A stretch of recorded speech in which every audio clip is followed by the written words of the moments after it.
Conversations with Tyler is produced by the Mercatus Center at George Mason University, bridging the gap between academic ideas and real-world problems.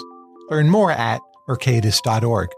And for more conversations, including videos, transcripts, and upcoming dates, visit conversationswithtyler.com. We are here today with Charles C. Mann. Charles is renowned for many things. He has won writing awards. He's written for just about every magazine I've ever heard of. His books 1491 and 1493 are both bestsellers and personal favorites of mine. He is a tlamatini, which in Nahuatl means he who knows things. You could say he is a thinker-teacher who is writing wisdom. And just about now he has a new book out called The Wizard and the Prophet, two remarkable scientists and their dueling visions to shape tomorrow's world. And this is a book about how to think about the environment. It's a book about American history. It's a book about biodiversity. It's a history of the environmental movement, a book about pollution. Like all of Charles's works, it's anthropology and history and economics and all social science rolled into one, and fun and exciting and dynamic. And now we have today Charles with us. Charles, thank you for coming. Oh, it's my pleasure. I'd like to start with some questions about air pollution, since the environment actually is a topic of so many of your books. The World Health Organization estimates that each year 6 to 7 million people die from air pollution, and yet we in the United States, we hardly ever hear about this. Is this actually one of the world's biggest environmental problems? And if so, why is it so neglected?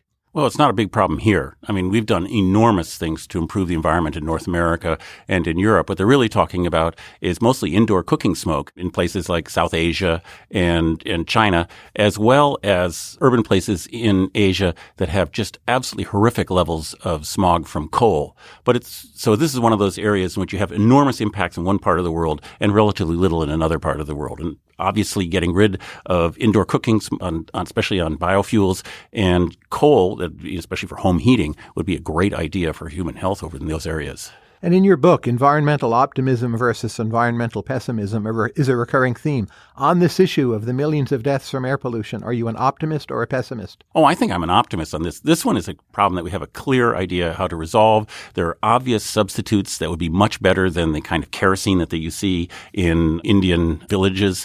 So I think this is a totally lickable problem. There are other ones that I'm much more worried about. The Kuznets curve, it states the relationship between per capita income and how willing a country is to actually fight pollution. Do you think the Kuznets curve is being rejiggered? So if you look at the history of the United States, we're really pretty wealthy until we start tackling our air pollution problems in the 1960s. Is China going to beat our pace, or are they going to lag behind? Are we getting better or worse at fighting generalized air pollution? Well, we've already licked most of that problem. Not all of it by any means. Now it's concentrated in certain areas. But Africa, Vietnam, China, India, Iran, they pollute a lot. Yeah, they pollute an incredible amount. What's remarkable is that if China follows through on what it says it's going to do, they're going to beat us all hollow. I mean, China is way poorer than we are, and they are taking some pretty draconian measures against air pollution if they actually do it. I'm skeptical that they're going to close down as many coal plants, for example, as they say they're going to close down. I'm skeptical that they're going to build all those green walls of trees that they say they're going to build. I've seen them, and there's a big difference between what is proposed at the top and what actually happens at the bottom. I could be wrong. They could be great. How much is China's installed coal base a problem, preventing them from licking most of their air pollution issues? Oh, a huge problem. I mean, they have, other issues as well, but this is the kind of thing like you take the big one first, the easy one first, and that would be coal. Although in China's case, to be fair, it's not so easy. Most of those coal plants are brand new, so you're essentially asking them to trash an infrastructure they've just built and replace it. And that's a big problem. This, for me, is one of the reasons that I'm kind of upset about environmentalists in our country arguing against the idea of carbon capture and storage, which is the leading proposal for what to do with coal plants like the ones in China. It might make sense for us to just say stop using coal altogether, but I think that's a much harder call in India and China and other parts of Southeast Asia. And carbon capture seems to be the only technology that's available possibly to deal with it without requiring India and China to trash an infrastructure they've just built. And what's the main barrier toward carbon capture and sequestration working? It's super expensive. Give us an example of what it would well, cost. supposedly, okay, what you're doing in carbon capture and sequestration for like a coal plant is you're taking all the gases that are emitted from it and you're combining it with a toxic chemical, big silo full of it called MEA, and then you're boiling it. And in the process, it combines with the carbon dioxide. And then I actually said that wrong. You cool it. It combines with the carbon dioxide and you boil it and it releases the carbon dioxide. And you set up a cycle. The costs of this are what they call parasitic costs, meaning that it takes a certain amount of the energy produced by your power plant just to run the cleaning apparatus. And typical estimates are 30 to 50%. And then on top of that, you're basically boiling a giant silo full of super toxic chemicals all the time. And there's all kinds of novel metallurgy that's required. There's a bunch of technical development that's required. This is an area basically that the coal companies have been saying that they've been developing for decades. Clean coal. You can find advertisements back for that from the 1950s. They've done practically no work. And as a result, there's a huge technological catch-up to be done. And on carbon issues overall, are you an optimist or a pessimist, and why? Well, I guess I'd say, if you think about it, in 1800, look at the situation of the world, we're vastly poorer. A huge portion of the Earth's population is enslaved in one way or another. There's actually estimates from people like Adam Hochschild that it's 3/4 of the Earth's population. I think that seems high, but you get some sort of the general idea. Women aren't allowed to own property, I think, anywhere. They aren't allowed to go to college. You name it. And our world is totally transformed in the last 200 years. Slavery was one of the foundational institutions of civilization. And so to me, it would just be incredibly disappointing. Carbon in the air seems, by comparison to slavery, a much easier challenge, although it's not to say a small one. And what do you think the solution will look like? Well, I think there's multiple possible solutions, and that's in fact what the argument of the book is. There's different ways to go about it, and it really depends on what kind of future you want to have. If you're what I call a wizard, maybe I should call him to be more exact, something like what would it be, a Schumpeterian meliorist or something, like technophiliac meliorist or something. So I call them wizards. You want to have big, centralized, super efficient facilities, and that typically translates into nuclear power. If you're, a prophet, the typical environment movement, you don't like these giant centralized facilities in and of themselves, and you want smaller, much more networked systems. And that looks like a complete reconstruction of the grid to use solar and wind, and as well as lots and lots and lots of planting. And both of them, from the point of view of today's technology, are equally impossible. So, it's a leap in the dark no matter what we do, but then that's the human condition, isn't it? But say I make an argument that you yourself have considered in print. As some parts of the world lower their demand for fossil fuels, the prices of those fossil fuels will fall, and there'll always be someone who's going to burn it, whether it's Vietnam or Africa or Brazil. And essentially, we're going to burn through everything we have at some price, and the flow of that into the atmosphere will continue more or less unabated. True or false? Well, I think that's an excellent argument, and I'm proud to have made it. So let me consider why this Mann guy might be totally wrong. Okay. One is that there seems to be a growing sort of popular conception of carbon dioxide as pollution, which it isn't, obviously, in the same way as sulfur dioxide and the other stuff. And so one of the things that's fascinating to me is that when you talk to people in China about cleaning up, they regard cleaning up the particulates and the aerosols and carbon pretty much in the same breath. If people are going to sort of make that mental category, then this Mann guy might have gotten it all wrong. and we won't just see scrubbers doing this. And the second thing is that there seems to be a kind of way that a respect for international community and international agencies that, frankly, surprises the hell out of me. Yes, our current president is obviously a counterexample against that, but people seem to be interested in kinds of collective action that I would not have guessed, both on the international front, which I think is very weak, but still there, and on the regional front. And personally, I would see the evidence of cities taking a lead in this, regions taking lead in this, and then, to some extent, individual households. So there's a whole institutional framework that seems to be swinging into effect to counter this sort of Jevons type paradox that you were talking about, where things get cheaper and people use more of it. Right. And so I don't know. I made that argument. I still think it's a strong argument, but maybe I'm wrong. And are you a geoengineering optimist? Given uncertainty, it may be hard to experiment with, and also the notion that countries may not agree. So we might want to do one kind of geoengineering, but Russia will have other ideas because it's a colder country. Can that work? I think you've hit on the to me, the big issue. I think that social issues in almost all these cases are much harder to solve than the technical issues. Geoengineering as a science in its total infancy, and right now the leading technology is solar radiation management, as they call it, SRM, which basically, means sprinkling tiny shiny particles into the air and reflecting back the sunlight. But there's lots of other kinds that are at least potentially possible. And so it's difficult for me to believe that all of them will fail to prove. I'm not sure about the institutional frameworks, because there is the problem of the green finger, as it's called, which is that geoengineering is sufficiently cheap, because all you need is a bunch of airplanes, that an eccentric rich person. It may be too cheap. Yeah, maybe too cheap, right. Weitzman and Wagner, the two very good economists, have written a book about that, which they call the free driver problem, as opposed to the free rider problem, that it's so cheap that people would just take the wheel and go. Right. And so, if you're Indonesia and you're threatened by rising seas and so forth, Indonesia has about 70 billionaires in it, each one of whom could actually set a course of geoengineering on his own. So you add that's at the bottom, and then you add at the top the difficulty of international coordination. I think that's the tough problem, as opposed to the technical problem. The environment and water. Do you think there are water problems that can't be solved simply by having higher prices when needed, better defined property rights when needed, and also some kind of regulation when needed? Or is water something we absolutely can do, we just need the will to do it? I would say this is, again, complicated by people's ideas about water. What you're saying is totally standard economic good sense, right? Yes. Right. And it is absolutely true that people waste staggering amounts of water. And this is the kind of thing that people who study water, like Peter Gleich and the Pacific Institute, they tear their hairs out about, all the different ways that we waste water. 70% of the world's water or something like that goes to agriculture.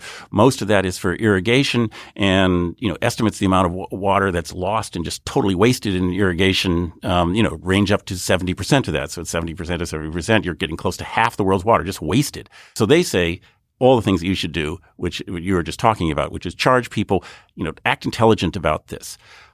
Opposing this is the fact that people are not rational about water and have never been, as far as I can tell. When people feel water is threatened, they want more, and so then their view is to do these giant mega projects. Like Israel, for example, has just built these huge desalination plants all over the Mediterranean coast. They have 5 big ones, and they plan to build 3 more.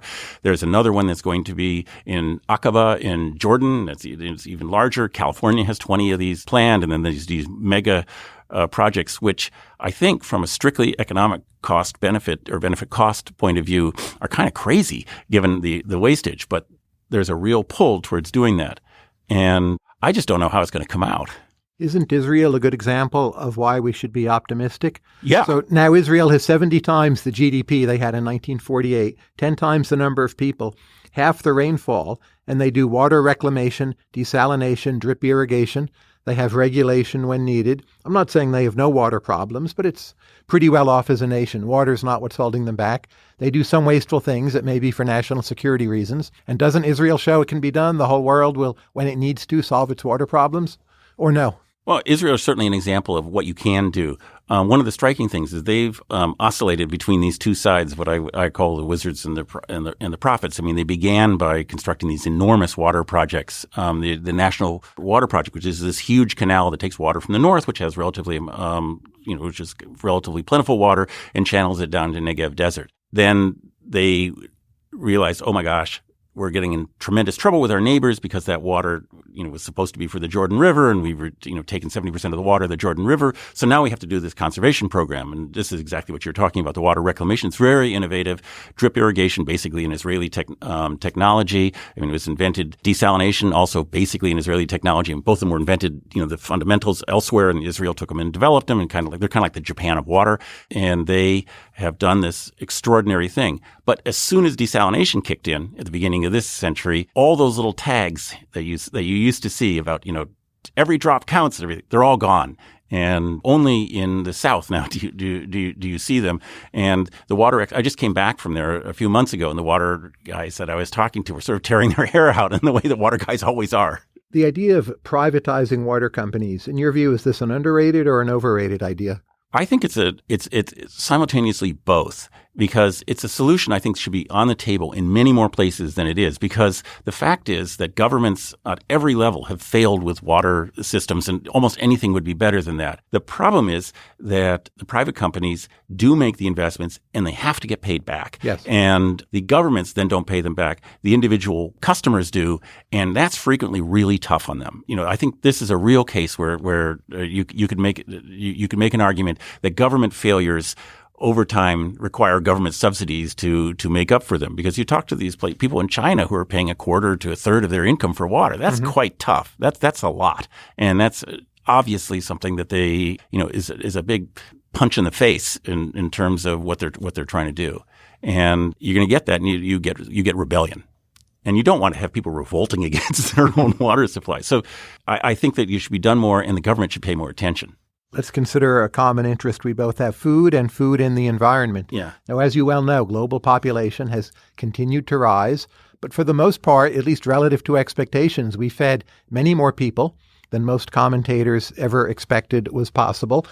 Can this simply continue forever, or is there some fixed factor in the system where you can't just keep on increasing your population and your food supply and every year feed a higher and higher share of the global population? Well, that's the question, right? Yes, but what's your view? And if there's a fixed factor, what exactly is the fixed factor? One of the things that's interesting is that, on some level, obviously the Earth is finite.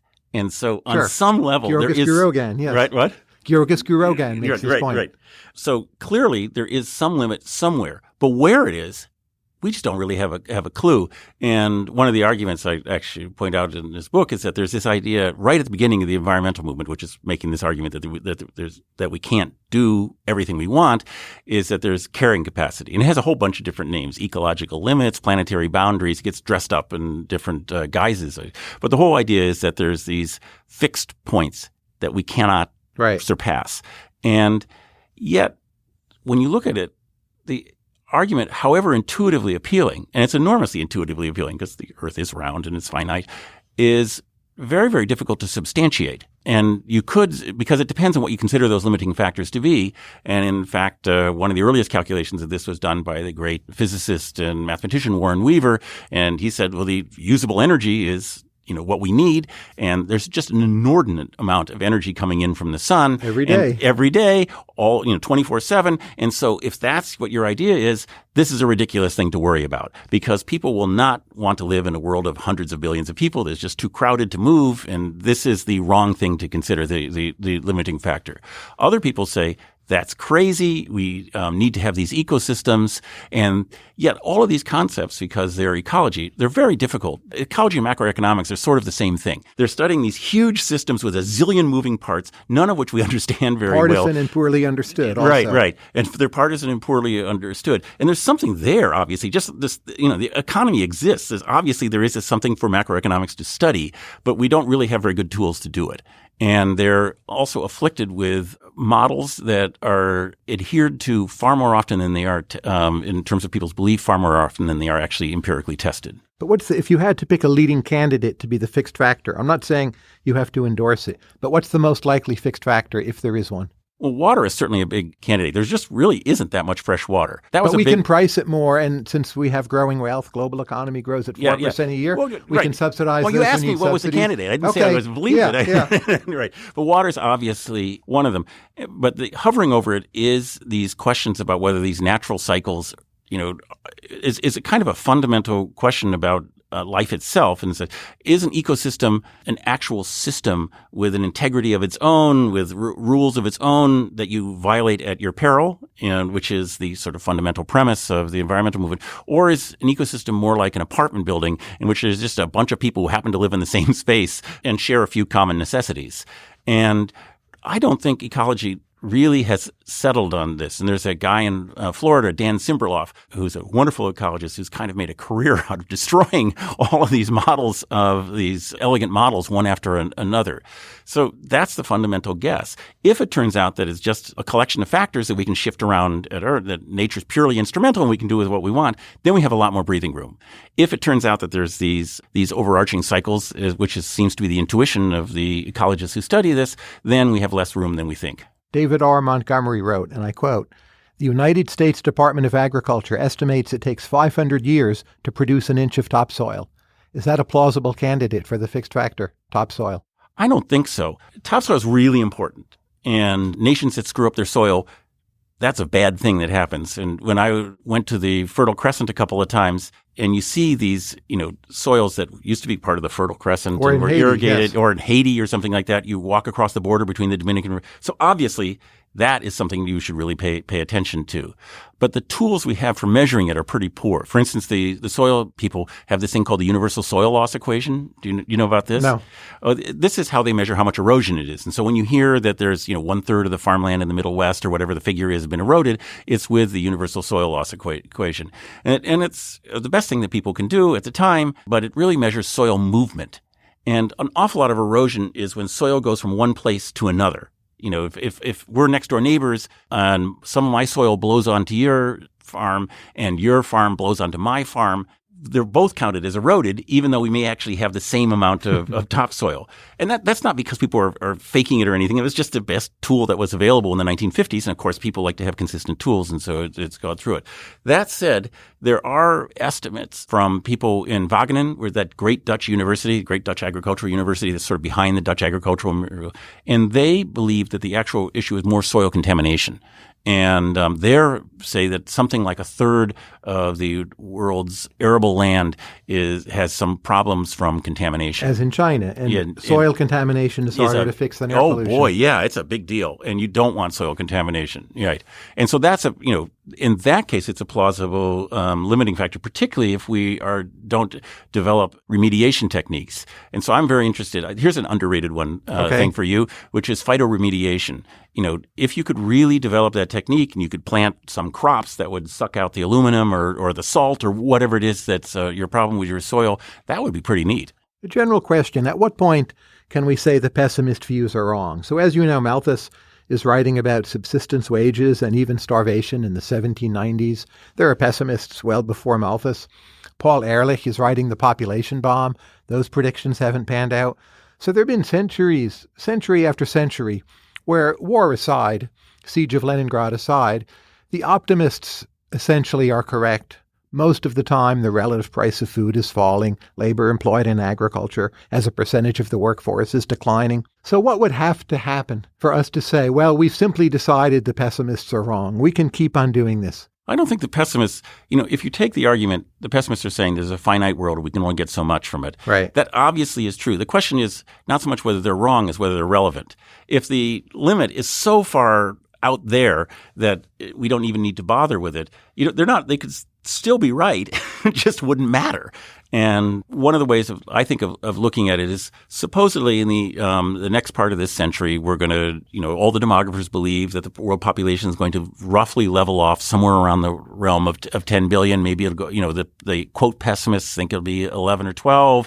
The optimists think it'll be 9. But basically, the population is not going to double again. Nobody seems to believe that. So if that's the case, and that stretches out as far as we can see, which is what they say, not that we can see that far, then if we can feed everybody and everybody's in pretty good comfort by 2070 or whenever this point is, I think the optimists can declare victory, even though the pessimists could still be right in that there are limits. They just aren't relevant. And when evaluating these issues, how much do you trust market price data? So you can look at the relative price of food, the price of potatoes, price of rice, and that's giving you some measure of what the market thinks will be happening in the future. Will there be forthcoming supplies? If there are not forthcoming supplies, people will buy them and hoard them or speculate. Do you trust market prices enough to infer judgments from them, or do you dismiss that information?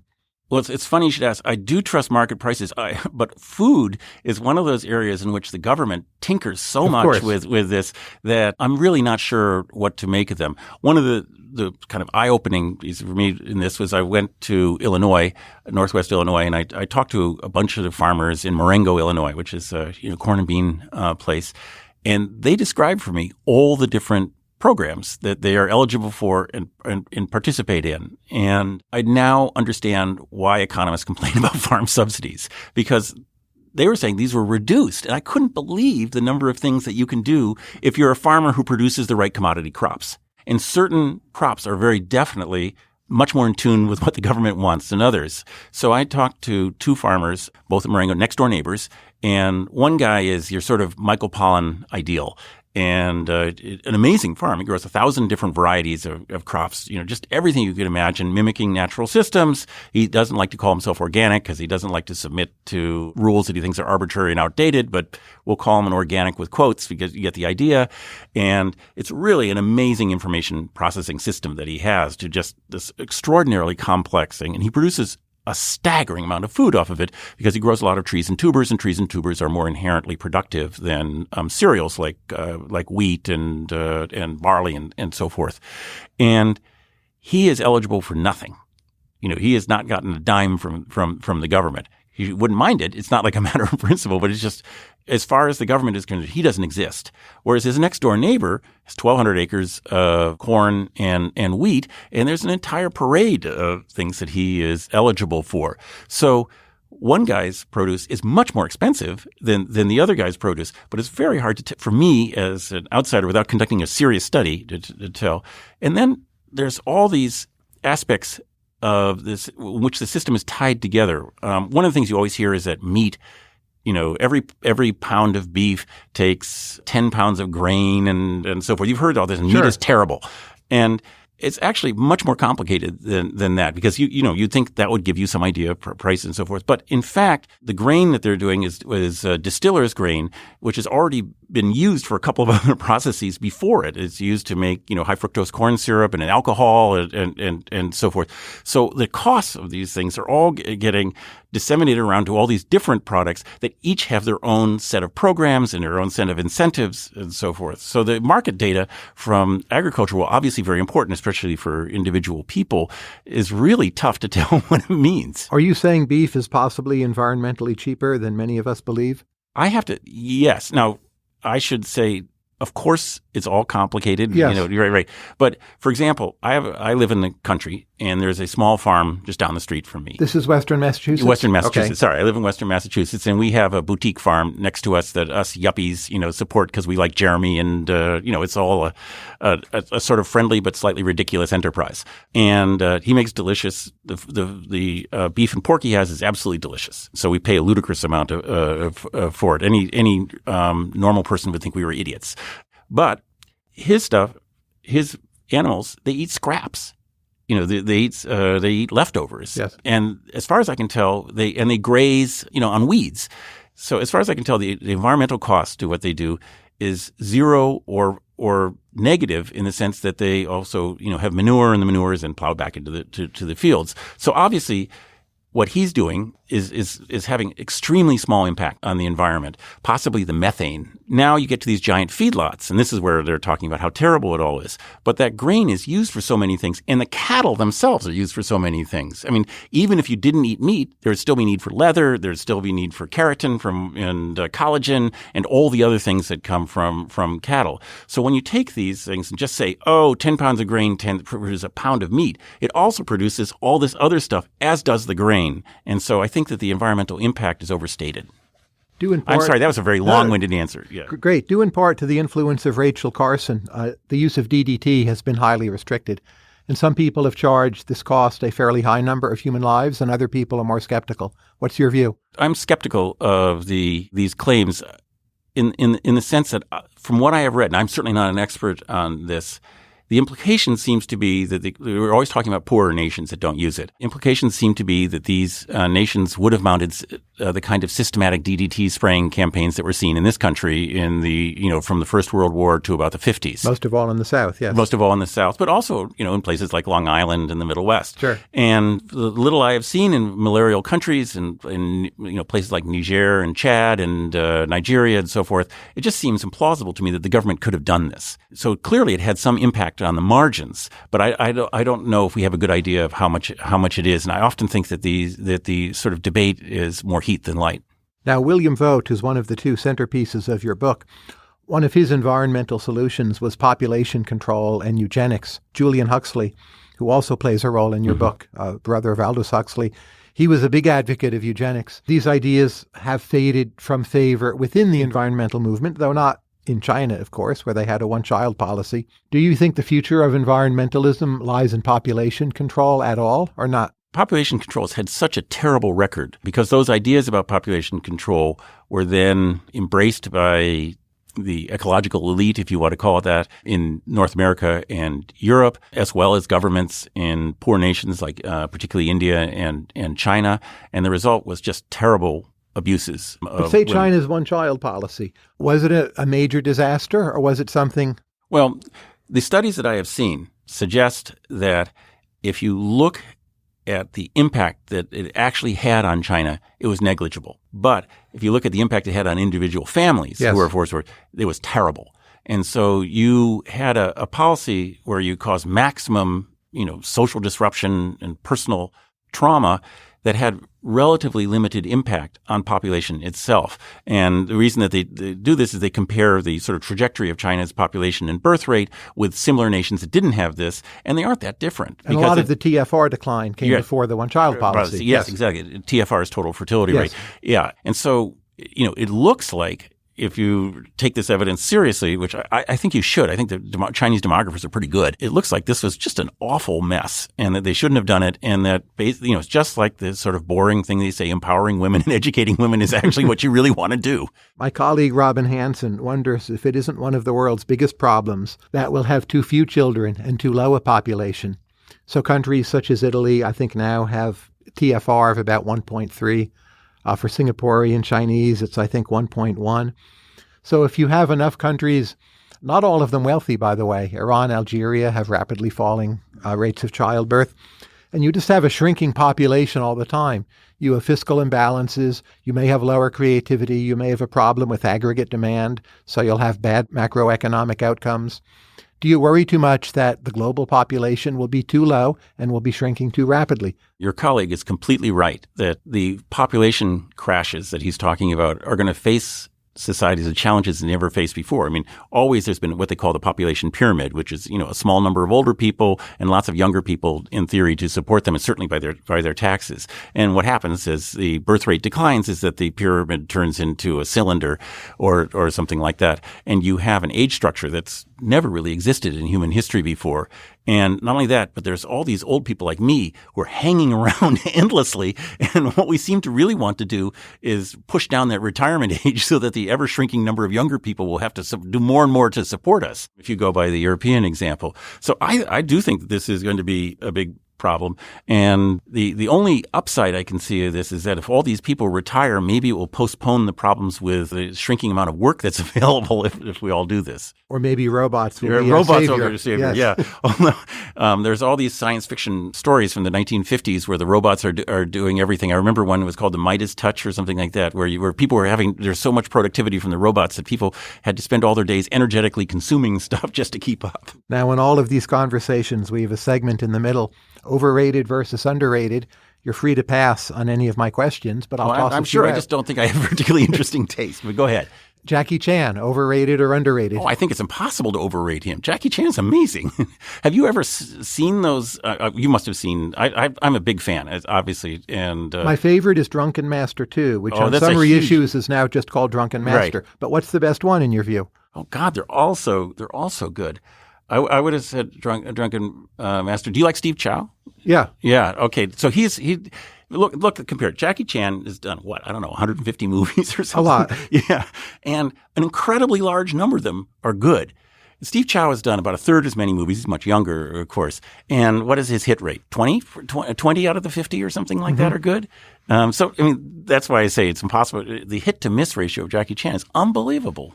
Fake meat, overrated or underrated? I think it's overrated in the sense that it's often described as something that's basically around the corner. Although I have to say, I ate an Impossible Burger for the first time the other day, and it was pretty good. If I had been served that burger at like a church social barbecue, and where they give you these mediocre burgers and so forth, I wouldn't have batted an eye. I would have thought it was a real one. You live in or near Amherst, so I have to ask you, Emily Dickinson, overrated or underrated?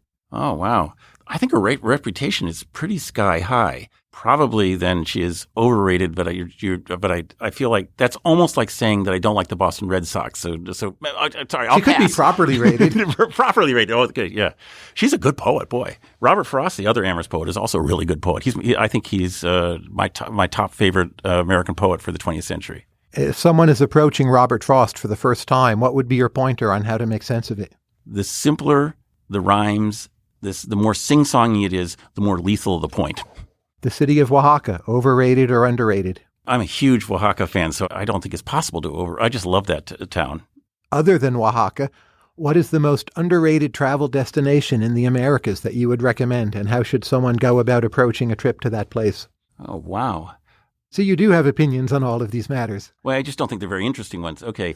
Well, they're interesting to me, because whatever you say, I'm going to go there unless I've been already, which is actually a pretty high probability. Okay. Well, it would probably be Brazil or Peru. Where in Brazil or Peru? Well, I'm a big fan of Sao Paulo and just this amazing city with incredible stuff in it. Some of the best Japanese food I've ever had. And Italian food. It's the best Italian food outside of Italy. Really good food, really good food. Also, the beaches are just outside the city are great. You have these fantastic gardens by Roberto Burle Marx. I also really like, just because it's so interesting, it's not as beautiful, but I really like Manaus. It's just such an interesting place with this fascinating history, and it is, of course, the gateway to the Amazon. So that would be two places. In Peru, gosh, there's so many different places in Peru. So let me pick the place you might not likely to go immediately, which is Arequipa. Mm-hmm.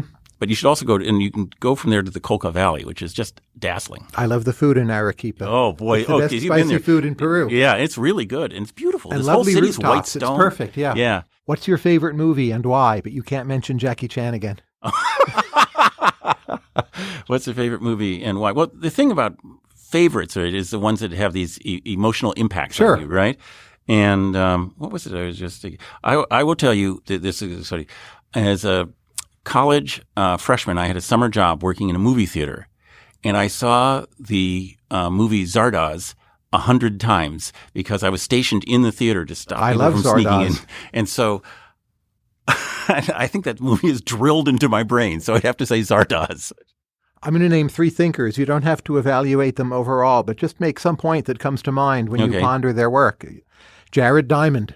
I think an interesting guy who really should learn more about social sciences. Economics in particular. Theory of common property resources. Yeah. He's too much of a pessimist about the history of Easter Island. Yes. I also feel like I really admire his reach, what he's trying for. I don't understand sometimes why it seems to me, maybe I'm wrong, that he doesn't do his homework. For example, there is a bunch of French and Dutch archaeologists who went to Easter Island, just as you said. One, oh my gosh, I've lost his name. He actually became, I think he was head of UNESCO for a while. Great French archaeologist. Anyway, he wrote 3 books about Easter Island.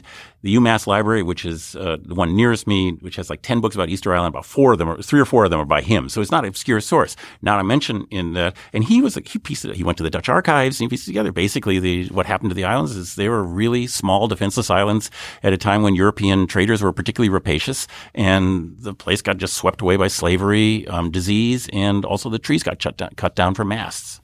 James C. Scott and his theories of anarchism and governance and conquest. I think they're completely fascinating, really worth knowing, and I also think he pushes them too hard. Bjorn Lomberg and the Copenhagen Consensus. I'm not I just read The Skeptical Environmentalist. I'm not familiar enough with what he's doing now to say. He contacted me a bunch of stuff about that time. I thought what he was trying to do was valuable. I often think that people who do this tend to be the sort of person who, knowing that they're going to arouse opposition, sometimes people who do this tend to like to pick a fight. And so I think he picked fights sometimes where they weren't needed, and not just in a political sense, but in the sense that he would very strongly take a position this way or that when the evidence wasn't that clear. I joke, I have a friend, Gary Taubes, who writes about diet and so forth.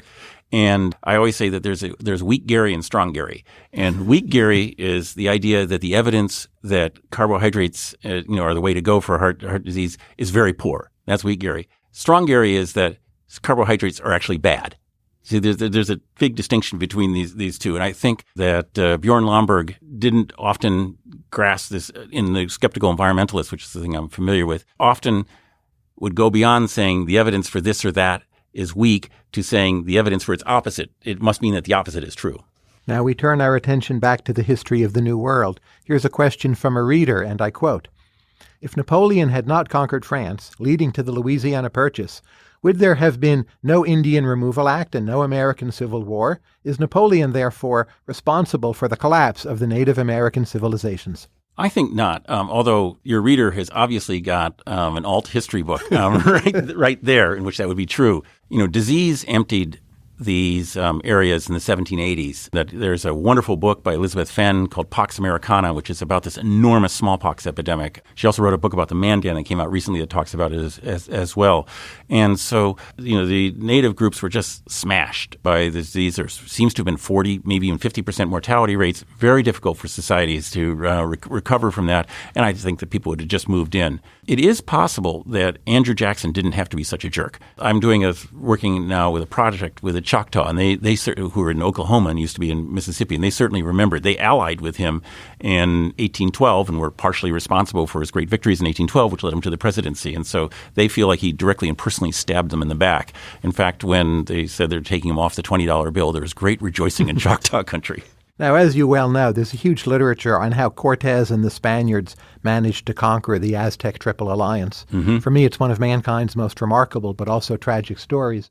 But in the whole set of explanations, what do you think is the underrated factor in how so few people managed to take over such a mighty and in many ways highly advanced civilization? Well, it wasn't so few to begin with. It was Cortes was what I think is the underrated factor is that Cortes was much less a military genius than he was a political genius. He was quite a remarkable politician, really deft. And what he did is there's a whole bunch of people. The Aztecs were an empire, right? The Triple Alliance, and they were not nice people. They were rough customers. And there was a lot of people whom they had subjugated and people whom they were warring on who really detested them. And Cortes was able to knit them together into an enormous army, lead that army in there, have all these people do all that, and then hijack the result. I mean, this is an act of political genius, worthy of Napoleon. I mean, actually, Napoleon did sort of the same thing. He hijacked the French Revolution, put himself into power. So Cortes is Napoleon. Here's a very general question I've wrestled with over the years. If I travel to most parts of Asia, I actually feel really very safe, even late at night. When I travel in the New World, depends where I am, but very often I don't feel entirely safe. And if you look at murder rates, crime rates, it does seem on average many parts of the New World are quite a bit more violent than many parts of Asia. And what theories or what categories do you apply to help explain why the New World has evolved to be relatively so violent? Not Canada, of course, but I'm sure you know what I'm talking about. How do you think about that? I've often thought about that and speculated about it because we lived in Tokyo for a year, and it's largest city in the world, 32 million people, and there's no place in Tokyo. There's not a bad neighborhood. You can't find trouble. Right. And one time I was riding on the train in Tokyo at 1 o'clock in the morning with a friend of mine who was just from the United States, and he suddenly realized that we'd gone to a sake bar and had quite a bit of sake, that we were riding on the subway at 1 o'clock, and we were both a little unsteady on our feet. And he got alarmed, right? Because this is something you wouldn't do in many places in the United States, or certainly Mexico City or what have you. And then he looked around and he realized that every other person on the train was drunk too. And you see these in like the Cherry Blossom Festival where everybody goes out to the parks and everybody in Tokyo is completely plowed at 11 o'clock in the morning and there's no fights. There's hardly even any litter. It's really remarkable. So I thought about why did the Japanese do this? And to some degree, it has to do with a level of social engineering I think that we are really uncomfortable with. If you get on the subways, you hear all the time these sort of chirpy female voices telling you something in Japanese. Yes. And when I lived there, I learned enough Japanese to realize they're always saying, hey, let's not talk on our phones. It's so rude. Or, hey, don't do this. And it's, those sort of admonishing nanny state type things that we Americans find so irritating. They're just all over the place. And they also have a zillion cops who are just everywhere. Tokyo has a huge police force. I mean, it's a huge city, but it has a much police box. Yeah, many corners, right? Every corner they have one. One time, because we were idiots, we didn't understand how our new stove worked, and we caused a fire in our stove, and the police were there I swear within a minute, because the kiosks are always, 3 blocks away from you. They ran over on foot and helped us put out the fire.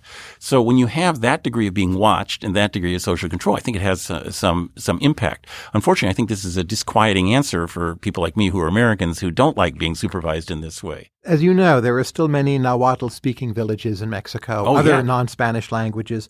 Very often a village of this kind would have 1,000 people, 2,000 people. Say the Mexican government has you in to advise them, and maybe they have, and they say, we're looking to make some changes to improve well-being in those villages. What would you recommend? The big problem, I think, with Mexico is official corruption. It's just terrible. I think it's underreported, if anything. It's just staggering, the level of malfeasance and incompetence there. And just, on every level, things that most governments wouldn't even think to loot have already been looted there.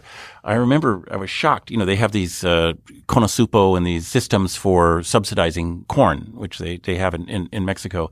And every small village has those little shelters where, those little concrete dome structures where you're supposed to bring your corn in, and then, it gets packaged and sent off to the factory. And it's a kind of national, it's a remnant of the ejido system. When I went down to Oaxaca and I was looking at these, no, it's Chiapas, excuse me, all of them had been made with defective concrete. And, somebody had made it, and they were all crumbling and falling apart, and the corn was being spoiled.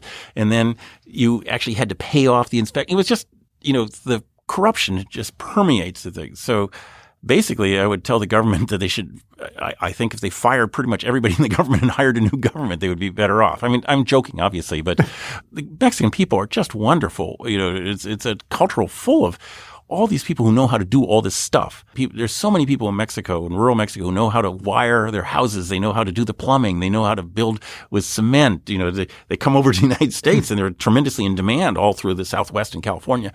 And you see these neighborhoods that were former dumps where they're now middle-class neighborhoods where everything is built by the people themselves. There's no lack of knowledge or enterprise there. You have to feel like what's holding them back is the government. Where's the best food in Mexico? I'm just a Oaxaca fan, so Oaxaca. I would say, The city or surrounding countryside and villages? They're different. They're different. Boy. The city is the place where I've had the best food, but also some of it's pretty touristy. And I like the suburbs of Oaxaca the best. And I think actually the immediate suburbs. Yes, exactly. Yes, that's where. Okay, Oaxaca's a bit spoiled at this point. Yeah. How much early civilization was there in the Amazon basin, and why has this topic been neglected for so long? It appears there was much more than previously thought, and it was neglected for a variety of reasons. One was there is this long-standing belief that tropical forests simply couldn't sustain complex civilizations. And that began, well in the 19th century with this whole idea that they're too hot and people can't do things in hot areas and they're too wet, and moved on with the idea that they don't have stone, and then got it given an ecological gloss largely by Betty Meggers and her late husband. And there was this whole idea that the soil is too poor and that people are incapable of overcoming this limitation. And so consequently you could not develop the tropical forest. And this was then embraced by environmental groups who wanted to preserve the tropical forest as a reason to do it, that you're just going to wreck it. And so there was a tremendous prejudice against it. And it was only really in the 90s when mainly Brazilian archaeologists, but also some Americans started looking, that they discovered every place that people have really seriously looked, they found much more than previously thought. And the work of Michael Heckenberger on the Xingu is the most famous one, where he's found these sort of network cities that are very reminiscent. Do you know Garden Cities of Tomorrow, that book from? Yes. Yes. They're quite reminiscent of those cities. In terms of complexity or living standards, what would you compare it to, say, from history? Do you have a broad sense? It's easy to live there. So in terms of living standards, they were doing great. I mean, the environment is incredibly rich. Sure. You don't get that much meat, but so food and water is fantastic. That was not a given in lots of places. But in the terms of material technology, it's really unclear. They had no stone or metal. It just wasn't available. And so it's unclear how much you need stone or metal to have enduring technological enterprises. For instance, you can do a lot with rubber and these kind of things, but they vanish. So there's going to require, to really ascertain how much they had, it's going to require very sophisticated archaeological work. There's a wave of revisionist accounts suggesting that in some ways the invention of agriculture may have been, if not a mistake, at least bad for humanity for many, many centuries, and that we've been underrating the lives of hunter-gatherers. This isn't any more a new argument, and there's much earlier versions, say from Rousseau. But what's your take on the whole debate of agricultural existence versus hunter-gatherers relative to other people? Where do you stand on that question? I guess agriculture is what allowed us to build up a surplus. A surplus is what allows people to specialize. It's good for us, right? Yeah, it's good for us. It's clearly good for us. But the overall comparison, a society moves to agriculture 300 years later, is it better for them? Well, if you listen to James C. Scott, no, right? Yes. I think he underrates the potential for being awful outside of those state societies. I suspect that each of them was awful in their own way. And yes, except you certainly had more freedom of action in those non-state societies. And that was particularly true. You'll notice in his book, Against the Grain, he carefully excludes tropical forests and other environments. He's really talking about grain civilizations. And so the answer for them is, yeah, it was tough. I don't think that was true for, tropical forests in Africa and Asia and South America. And certainly and it may not even have been true in places like Peru. Most archaeologists think that it was plentiful there. There's so much fish. That you really didn't, you could be in a state and you really didn't have to work that hard. It's only when you get to the Inca and those kind of people that you start getting these sort of totalitarian enterprises. Now, a much earlier Charles C. Mann wrote co-authored a book called The Aspirin Wars, and a reader writes to me the following question, quote, "Maybe simply ask him what pain reliever he uses and ask what he has to say about the FDA's delays in addressing known health risks of high doses of Tylenol combined with alcohol. You're free to pass, but if you would care to address this." I personally typically I take aspirin for my heart. I've been instructed to do this by my doctor. So, I take a baby aspirin, and we typically have ibuprofen around the house because my daughter takes it for the reasons that women especially take ibuprofen for period pain. And so I do that sort of by default. They all work pretty much the same for me. I think the FDA needs what's happening with the delay in that is that the FDA has lost any power other than to delay. And that's, there's a whole complex of reasons why some of the drugs and things that they're asked to regulate are enormously complicated. They're very, very short-staffed. They're underfunded. They're under considerable political pressure. It's sort of a good idea that needs to be shaken out and rethought, I think. And overall, how efficient are aspirin markets today? I just don't know the answer to that question because it's been a while since I've looked at them. But in the 1990s, what was your argument? Well, you're dealing with sort of pure capitalism. You're dealing with products that for most people can't really distinguish them, and so that they're kind of an exemplar of of the power of marketing. I don't know if that counts as efficient or not. That's a question I like to ask many of our guests. You don't work from inside the traditional academy. You don't have tenure. You don't have an overwhelmingly single academic specialization, but yet you're remarkably productive. Your works are in scholarly circles very highly respected. Hardly anyone, if anyone, knows more about the history of the New World than you do, as illustrated in your books 1491 and 1493. The breadth and also depth of your knowledge of the environment and history of environmental movements in your new book, The Wizard and the Prophet, again, seems virtually without parallel. So I would ask, what is the Charles C. Mann production function? Like, how do you get this stuff done? What is it you know about being productive and your path? I'm not saying you would tell other people to do exactly what you did, but what's your insight into how you have become Charles C. Mann? What's your production function? What's the secret? Well, I don't go to meetings.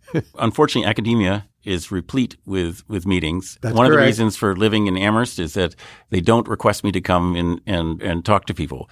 So there's a huge amount of sort of the overhead of, say, an academic job that I'm very lucky not to have to do. The other thing is that because I live near a university, I'm able to use the University of Massachusetts library and the other. There's a bunch of colleges and universities around here. Good library is a wonderful thing, and they're kind enough to let me use it, even though I'm like a parasite. The second thing is the wonderful tradition of scholars in which if somebody with a plausible interest in what they're doing calls them up or writes to them, 9 times out of 10, they're very happy to talk to you about what they're interested in. I can't tell you how grateful I am to this tradition.